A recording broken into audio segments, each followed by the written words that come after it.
আমি আমার ছেলে মেয়েকে পড়ার টেবিলে পড়তে দেই নাকি ডাইনিং টেবিলে পড়তে দেই, আর কেন ডাইনিং টেবিলে পড়াশোনা করাই, তার কিছু গুরুত্বপূর্ণ আজকে কথা শেয়ার করব আমার আপুমনি ভাইদের কাছে, যাদের ঘরে ছোট ছোট বাচ্চারা আছে পড়াশোনা করে কিংবা বড় বাচ্চারা পড়াশোনা করে স্কুল কলেজে।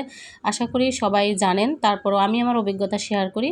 সেই শেয়ারটা থেকে হয়তোবা আমার কোনো আপুমনি ভাইয়েরা যারা ছোট বাচ্চা কাচ্চা যারা প্ল্যান করতেছেন ভবিষ্যতে তাদেরকে নিয়ে সামনে আগাবেন, হয়তোবা একটু কাজে লাগবে। কারণ আমিও যখন আমার ছেলে মেয়ে খুব ছোট ছিল তখন খুবই আগ্রহ নিয়ে অন্য অন্য বাবা মার কাছে জানতাম যে তারা কিভাবে তাদের বাচ্চাকে হ্যান্ডেল করে, কিভাবে পড়াশোনাটা তারা কিভাবে চালায়। তো এগুলো আমার একটা অন্যরকম আগ্রহ থাকতো, ওই সব বাবা মার কাছে শুনতাম আমি, যারা কিনা আমার বাচ্চার চেয়ে অনেক বড় বাচ্চা সামলায় বা অনেক বড় ক্লাসে পড়ে। তো হ্যালো এভরিওয়ান, আসসালামু আলাইকুম। আমার আপুমনি ভাইয়েরা দেশ এবং প্রবাস থেকে যারা ভিডিও দেখছেন সবাইকে জানাচ্ছি অনেক অনেক ভালোবাসা আর দোয়া। তো আপুরা, আমরা মূল টপিক্সে যাওয়ার আগে আমি আপনাদের কাছে রিকোয়েস্ট করি, প্লিজ আপুরা একটা লাইক দেবেন। যদি আপনি লাইক দেন আমার ভিডিওতে, পরবর্তী ভিডিওটা তৈরি করতে আমি কিন্তু অনেক আগ্রহ প্রকাশ করি। আর যারা নতুন আছেন তারা অবশ্যই সাবস্ক্রাইব করবেন। সাবস্ক্রাইব করলে আপনি পরবর্তীতে সুন্দর সুন্দর ভিডিওগুলো আমার দেখতে পাবেন। জানেন আপুমনি ভাইরা, আমার মেয়েটা যখন খুব ছোট, মাত্র স্কুলে দিব, তখন খুবই মানে একদম মনের ভিতরে একটা আলাদা আবেগ কাজ করতো যে আমার মেয়ে স্কুলে যাবে, আমার একটা মানে মেয়ের জন্য পড়ার টেবিল দরকার।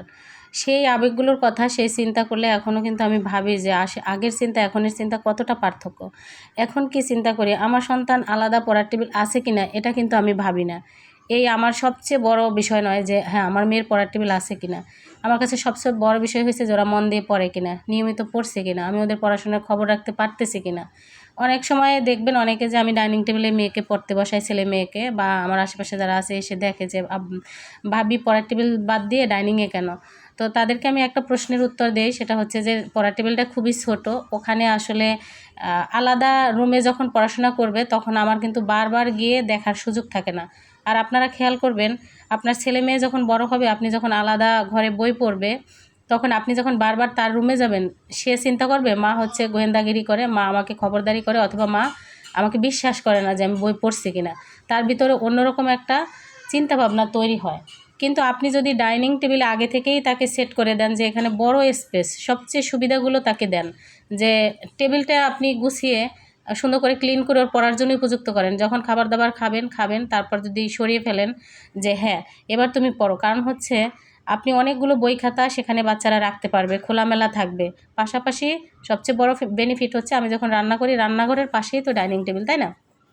ডাইনিং প্লেস থাকে সবারই। তো সেই ক্ষেত্রে আপনি কিন্তু শুনতে পারতেছেন যে আপনার সন্তান কোনটা ভুল করছে, কোনটা সঠিক করছে। আপনি ডাইনিং থেকে রান্নাঘরে যাবেন, রান্নাঘর থেকে ডাইনিংয়ে যাবেন, এটাই কিন্তু সবচেয়ে মানে বেশি করি আমরা মহিলারা, যে এখানে কাজটা বেশি থাকে আমাদের। তো আলাদা করে আমাকে আর তাকে খোঁজ নিতে হয় না তার রুমে গিয়ে যে সে কী পড়তেছে পড়ে নেয়। তো আগের ফ্ল্যাটে যখন আমি আমার মেয়েকে আলাদা রুমে আলাদাভাবে তাকে ওইখানেই তার পড়ার টেবিল সেট করছি, তখন এর বেনিফিটের চেয়ে এখন যে আমি ডাইনিংয়ে তাকে পড়াশোনা করার সুযোগ দেই, এখন বেনিফিটটা সম্পূর্ণই আলাদা, বিশ্বাস করেন আপুরা। আর সবচেয়ে বড় কথা, আমার বাসায় যখন টিচার আসে তখন এই ছোট্ট টেবিলে কিন্তু 2জন স্টুডেন্ট, একজন টিচার কিন্তু বসতেই পারে না। যে কারণে একজন টিচার আসলে তখন সবচেয়ে বড় একটা পড়ার টেবিল প্রয়োজন হয়, সেটা কিন্তু আমাদের এই ডাইনিং টেবিলেই মিটে যায়। আর আমরা যারা গরিব মধ্যবিত্ত, আমি সবসময় বলবো যে আমি স্বীকার করি আমি গরিব, আমি মধ্যবিত্ত, কারণ আমি বড়লোক নই আপুরা। আমার দিন আনতে মানে নুন আনতে পান্তা ফিরায়, এরকম একটা ব্যাপার যে নুন আনতে পান্তা ফুরিয়ে যায় আমাদের। তো সেই ক্ষেত্রে ছেলেমেয়ের পড়াশোনার জন্য আমি এখন এইভাবেই চিন্তা করতেছি যে কোন জায়গায় আমার সাশ্রয় হবে এবং কোন জায়গায় আমার সন্তান বেনিফিট পাবে। সবচেয়ে বড় কথা যে আমি যেমন সংসারে আয় ব্যয় খরচ বাজেট সব কিছু দেখাই, তেমনি করে আমি প্রত্যেকটা অংশ থেকেই চিন্তা করি যে বেনিফিট সুন্দর পাবো, খরচটা কমে যাবে। একটা কম আয়ের পরিবারে আপুরা যাদের সন্তানরা পড়াশোনা করে, যে কী যে কত বড় একটা যুদ্ধ ওই বাবা মার জন্য, এটা শুধু সেই বাবা মাই বোঝে যারা প্রতি মাসে হিসাব মিলাতে গিয়ে ভাবেন এই মাসে টিউশন ফি কত, কিভাবে দেব, বই খাতা কত টাকা লাগবে, কোথা থেকে আসবে, ফর্ম ফিল আপ সামনে, কীভাবে টাকা জোগাড় করব। এই চিন্তাগুলো করতে করতে বাবা মায়ের কিন্তু মানে একদম রাতের ঘুম হারাম হয়ে যায়। গরিব বা মধ্যবিত্ত বাবা মা কিন্তু সবসময় চিন্তা করে আপুরা যে জীবনে অনেক সময় নিজের জন্য কিন্তু অনেক সময় আমরা চাই, আমাদের দরকার অনেক কিছু, কিন্তু সেই বাবা মা কিন্তু নিতে পারে না। নতুন জামা কাপড় কিনবো কিনা, শাড়ি কিনবো কিনা, পুরান হয়ে গেছে কিনা, স্যান্ডেল ছিঁড়ে গেছে কিনা, এসব কিন্তু আমাদের ভাবলে চলবে না। এসব নিয়ে ভাবা আমাদের মানে এখন যাবে না, কারণ আমাদের আয় কম। আমাদের একটাই চিন্তা থাকে কি, যাদের ঘরে পড়াশোনা করে বাচ্চা কাচ্চা থাকে, সন্তানকে কিভাবে দিব, তাদের পড়াশোনার খরচটা কিভাবে মেটাবো, আমার সন্তান মানুষ করতে হবে কিভাবে করবো। তো আপুরে একটু বলে নেই, এটা 2 দিনের ভিডিও আমি যোগ করছি। প্রথম দিনের ভিডিও, পরবর্তীতে যে ছাদের একটু রাতের ভিডিও দিলাম, আবার আরেক দিনের, যেহেতু কয়েকটা দিন ভিডিও আমি দিতে পারছি না, সেজন্য 2 দিনের ভিডিওটা আমি জোড়া লাগিয়ে দিয়ে দিলাম আপনাদের কাছে। তো আপুরা যেটা বলতে চাইছি যে দেখেন, অনেকেই ভাবেন, মানে মূল কথায় আসি, অনেকে ভাবেন যে এত কম খাবার দিয়ে কিভাবে চলে, পুষ্টিহীনতায় ভুগবেন, অথবা এভাবে কি জীবন চলে নাকি, আমি ভিউজের জন্য এসব কথা বলি। আপুরা না, বিশ্বাস করেন না, খাবার দাবার তো অবশ্যই প্রয়োজন। ভালো খাবার দাবার কার না খেতে মন চায় বলেন, ভালোভাবে কার না চলতে মন চায়। পৃথিবীতে সবাই যুদ্ধ করে, সবাই সংগ্রাম করে ভালো খাওয়া, ভালো পড়া, ভালো থাকার জন্যই এত কিছু করে। যারা আল্লাহ রাস্তায় জীবন দেয় তারা এরকম চিন্তা করে না, তারা হচ্ছে কোনো রকম দিন চলে গেলেই হয় এরকম চিন্তা করে। কিন্তু আমরা বেশিরভাগই মানুষ কতটা বড় হতে পারি, কতটা উঁচু হতে পারি, আরও দরকার আরও দরকার, এটা চিন্তা করি। কিন্তু যখন সামর্থ্য কম থাকে, তখন বাবা মা যারা, তারা চিন্তা করে আমার সন্তান মানুষ হোক, সেই চিন্তায় সব ত্যাগ করে দেয়। এটাই স্বাভাবিক আপুরা, আর কিছু বলতে চাই না। তো যারা অনেকভাবে চিন্তা করেন যে এত কম টাকায় সংসার চলে না, চালানো সম্ভব না, আপনার ঘরে যখন 2-3 জন সন্তান পড়াশোনা করবে এবং আপনার অর্থ কম থাকবে, তখন অটোমেটিকলি আপনার চিন্তার ছাপ পড়ে যাবে। হ্যাঁ, আপনি টেনশনে ঘুমাইতে পারবেন না যে আমার কতটা কম খরচ করা উচিত, কোথায় কতটুকু কম খরচ করলে ওই টাকাটা আমার সন্তানকে দেওয়া উচিত। তারপর আরেকটা ইম্পর্টেন্ট কথা বলি, সেটা হচ্ছে যে আমি বাচ্চাদেরকে কোন কোন কৌশলে হচ্ছে আমি পড়াশোনার টিউশন খরচটা কমাই, সেটা কিন্তু আপনাদের ভিডিওতে একটু শেয়ার করি। সেটা হচ্ছে আমি আমার ছেলে মেয়েকে শুধু ম্যাথ টিচার দিয়েছি বাসায়, ম্যাথ পড়ায় যান ছাড়ে এসে। আর বাকি হচ্ছে আমার মেয়েকে ফিজিক্স, কেমিস্ট্রি, বায়োলজি বা অন্য অন্য যে সাবজেক্ট আছে, মানে ইংলিশ আলহামদুলিল্লাহ আমার মেয়েটা খুব ভালো পারে। বাকি যে সাবজেক্টগুলো আছে মোটামুটি সাপোর্টের জন্য তার হচ্ছে অনলাইনে কিছু কোর্স পাওয়া যায় কিনতে। এখন তো বোঝে নেই যে অনলাইন এতটাই আপডেট যে আপনি যে কোনো কিছু ঘরে বসেই সেটা মানে পেতে পারেন এবং খুব সুন্দর করে।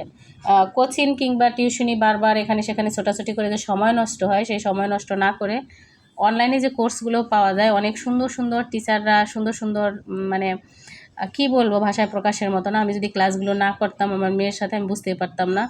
তো আমার কাছে মনে হলো যে আরও একটা বছর আগে কেন আমি বুঝলাম না। আমি এই 10-এ এসে আমার মেয়েকে দিয়েছি, বাট ক্লাস 9 থেকে যদি আমি বুঝতাম, তাহলে মেয়েকে নিয়ে এত নামি দামি স্কুলে ছোটাছুটি, তারপর এত টেনশন, এত হয়রানি আমি হইতাম না।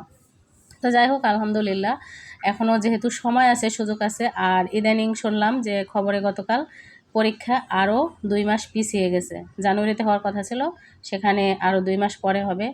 তো আরেকটু সময় পাওয়া যাবে, এই সময়গুলো এখন কাজে লাগানোর সময়। তো যে কারণে আমি হচ্ছে আমার মেয়েকে ডাইনিং টেবিলে পড়তে দিই। কারণ হচ্ছে ওইখানে পড়ার টেবিলে, ছোটো টেবিলে তার কিন্তু ল্যাপটপ রাখার জায়গাটাও নাই, যে কারণে ডাইনিং টেবিলে খুব সুন্দর হয়। তো আশা করি বুঝতে পারছেন আপুরা, যাদের ধারণা ছিল কেন ডাইনিং টেবিলে পড়তে দেই, তার একটা বিষয় আমি আপনাদের কাছে তুলে ধরলাম। আর কেন দেওয়া উচিত সেটাও বললাম। আপুরা, আপনারা যারা পড়াশোনা বাচ্চাকে এখন ছোট ছোট করাইতেছেন, মানে যারা করাই ফেলছেন, তারা তো তাদের কাছ থেকে শেখার শেষ নাই। আমি সবসময় বড়দের ফলো করি, তাদের কাছে জানি, আমার ভালো লাগে। আর যারা আমার চেয়ে ছোটো ছোটো বাচ্চা কাচ্চাকে নিয়ে চিন্তা করেন, আমি মনে হয় তারা মনে হয় একটু হলেও উপকার পাবেন। কারণ আমি সব কিছু আমার অভিজ্ঞতা দিয়ে আপনাদের সাথে কথাগুলো বলি, তুলে ধরি, যে আমি যেগুলো ফেস করছি সেগুলো তুলে ধরি। যেমন ধরেন, আপনি একটা বাচ্চাকে নিয়ে কোচিংয়ে দেবেন, 2-3টা কোচিং করবে, সে কয় ঘন্টা সময় যাবে, বাসা থেকে রেডি হইতে কয় ঘন্টা লাগবে, যেতে কতক্ষণ লাগবে, ওখানে পড়বে সে 3 ঘন্টা, আবার হচ্ছে আসতে সময় লাগবে, আসার পরে সে কতটা টায়ার্ড হবে, তারপরে নানান ধরনের ঝামেলা, মানে বাসায় তখন অন্য পড়াশোনা করার সুযোগটা কম পায় এবং টায়ার্ড হয়ে যায় বাচ্চারা। তো আমার কাছে মনে হয় এভাবে যদি অনলাইনে মানে পড়াশোনা করতে পারে ঘরে বসে, সেখানে আপনি বসে বসে দেখলেন টিচার কী পড়াইতেছে, এভাবে মানে গ্যাদারিং হয় না, বা বন্ধুবান্ধবের সাথে যে কথাবার্তা, বাইরে গেলে অনেক ধরনের পরিবেশের সাথে মেশা, সেটাও কিন্তু কমে যায়। তো যাই হোক আপুরা, মত বিরোধ এগুলার থাকবে, এগুলো নিয়ে আমি জানি কন্ট্রোভার্সি অনেক ধরনের টপিকস বা অনেক ধরনের চিন্তাভাবনা থাকে। তো এটা যার যার রুচির উপর নির্ভর করে। আর সব বাচ্চা একরকম একভাবে পড়াশোনা করতে চায় না, সব বাচ্চার ব্রেনও একরকম না। তো যাই হোক, এই ছিল আমার কথাবার্তা আপুরা, যে আমাদের স্বল্প আয়ের মানুষদের একটু বুদ্ধি করে চলতে হয়। কৌশলে চললে আপনি যদি আপনার জীবনটাকে একটু সুন্দর করতে পারেন, ছেলে মেয়েকে ভবিষ্যৎটা সুন্দর দিতে পারেন, তাহলে তো দোষ নাই আপুরা। এখানে নেগেটিভই ভাবার কিছুই নাই, নেগেটিভভাবে বলার কিছুই নাই। তো আপুরা যারা চিন্তা করে কষ্ট করলে বাচ্চারা মানুষ হবে না, বাচ্চাদের পিছনে ভালো খাবার দাবার না দিলে, ভালো পরিবেশ না দিলে, ভালো জিনিস না দিলে তারা হচ্ছে মানুষ হয় না, কথাটার সাথে একমত আমি নই। কারণ হচ্ছে আমরাও ছোটোবেলায় পড়াশোনা করছি, আমার ভাই বোনেরা আলহামদুলিল্লাহ মাশাআল্লাহ অনেক অনেক ভালো অবস্থায় আছে। তো তারা একদম প্রথম শ্রেণীর অফিসার থেকে শুরু করে তারা ভালো ভালো অবস্থায় আছে। তো সেই ক্ষেত্রে আমি বলবো আমার বাবা মা অনেক কষ্ট করছেন, তারা জীবনে অনেক কষ্ট করছেন। তো সেই জন্য সন্তান তাদের মানুষ হয় না তা কিন্তু না, তারা কিন্তু আশেপাশে যারা অনেক ভালো অবস্থায় ছিল তাদের চেয়ে অনেক ভালোভাবেই আমাদেরকে মানুষ করছে, আমার ভাইদেরকে মানুষ করছে, বোনদেরকে মানুষ করছে। তো আমার কথাটা ওইখানে নয়, কথাটা হয়েছে এখানে যে শুধু অর্থকষ্ট থাকলেই যে সন্তান মানুষ হবে না তা নয়। মনোবল, আত্মবিশ্বাস, শক্তি, মনোযোগ, বাচ্চাদের সব কিছু দিয়ে তাদের প্রোটেকশন দিতে হবে এবং আল্লাহ যেন আমাদের এতটুকু সামর্থ্য দেন আপুরা যাতে অভাবের মধ্যে আমাদের সন্তানদের পড়াশোনা থেমে না যায়, তাদের স্বপ্নগুলো যেন আমাদের আর্থিক কষ্টের কাছে হার না মানে। এই জন্য চেষ্টা করতেছি অনলাইনে কাজ করার, অনলাইনে ছোট্ট একটা বিজনেসের জন্য আগাইতে চাইতেছি। এই যে ইউটিউব চ্যানেলটাকে ধরে শক্তভাবে বাঁচার চেষ্টা করতেছি। এই চ্যানেলটা বন্ধ করার জন্য আমার অনেক মানে কি বলবো, আড়াল থেকে অনেকে অনেক চেষ্টা করছে আপুরা, অনেক সমালোচনা, অনেক কথা, আমার হাজব্যান্ডকে দিয়ে অনেক ভেটো দেওয়া, সব কিছুর মধ্যেও কিন্তু আমি পজিটিভলি আমার হাজব্যান্ডকে বুঝাইছি যে আমি তো কোনো খারাপ করছি না। দেখো একটা সময় এই চ্যানেলটা থেকে যেই যেটুকু আর্নিং আসবে সেটা হতে পারে আমার ফ্যামিলির একটা বড় ধরনের মানে কি বলবো সাপোর্ট। তো সেই সময়টা সেই সুযোগটা আসলে আসবে। তো এখনই কিন্তু আমার এই চ্যানেল থেকে যতটুকু আর্নিং আসে আমার অনেক ধরনের প্রয়োজন, ছোট ছোট প্রয়োজন মেটাতে পারি, আমার সন্তানদের প্রয়োজন মেটাতে পারি। দেখুন আজকে যদি আমার কোনো ধরনের কোনো আয় ইনকাম না থাকে, যারা বড় বড় কথা বলে, যারা আমার এই স্বপ্নগুলোকে ভেঙে দিতে চাইছিল, তাদের কাছে যদি আজকে বলি যে আমার আজকে মেয়ের পড়াশোনার জন্য প্রতি মাসে 20,000 টাকা লাগবে, আমি চাকরি বাকরি করতেছি না, আমার মানে কোনো বাড়তি কোনো ইনকাম নেই, তাহলে তারা কি আমাকে প্রতি মাসে সেই টাকাটা দিবে? কেউই কিন্তু দিবে না। 500-1000 টাকা গিফট হিসেবে দিলেও পরবর্তীতে তারা আর খোঁজেই নেবে না। কিন্তু দেখেন আমি মা, আমার কিন্তু চিন্তা হয়, আমরা মা বাবা, আমাদের কিন্তু ভাবনা হয় যে আমার সন্তানকে কীভাবে মানুষ করব। সংসারে অল্প আয় থাকলে পাশাপাশি আমরা কীভাবে আরেকটু বাড়তি ইনকাম করব।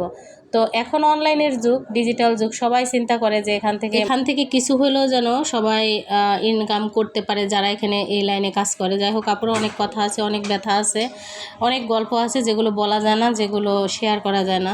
শুধু আপনারা দোয়া করবেন যেন আল্লাহ তাআলা আমাদের ধৈর্য দেন, রিজিকের বরকত দেন, সন্তানদের নেক ও যোগ্য মানুষ হিসেবে গড়ে তোলার তৌফিক দান করেন, আমিন। তো আজকের ভিডিও থেকে বিদায় নেব আপুরা, সবাই অনেক বেশি ভালো থাকবেন, আগামী ভিডিওগুলো অনেক সুন্দর হবে, চোখ রাখবেন। আল্লাহ হাফেজ, আসসালামু আলাইকুম।